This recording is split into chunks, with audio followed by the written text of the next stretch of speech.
Here's why it's so hard to break into bulge bracket and elite boutique investment banking. One of the biggest differences between recruiting at top banks and middle market banks is the type of questions that are asked during interviews. At most banks, you have a combination of what's called on the guide and off the guide questions. Guides refer to online resources, which are commonly studied to break into investment banking. In middle market banks, it's extremely common to have tons of on the guide questions, and you may go through an entire interview process and never get a single off the guide question. At the top investment banks in the country, there are far fewer on the guide questions, and they do that deliberately because they don't want people who just memorize. Number two, it is way more common for middle market investment banks to recycle the same questions year over year. It's actually crazy. At elite boutiques and bulge bracket banks, they have so many questions to draw from that they almost never repeat from year to year. So even if you know someone who interviewed last year for one of these jobs, the chances are that the questions are going to be the same are so much more slim. And in my opinion, the biggest thing that makes it so hard to break into a top bank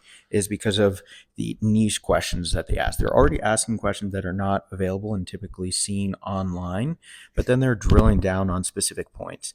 And once you answer that, it's not done there. They're going to have 3 or 4 follow-up questions asking whether if they tinkered with one little variable, would you get the same answer? How would it change? And ultimately testing your knowledge at a much deeper level. At a middle market investment bank, you may get one question with no follow-up.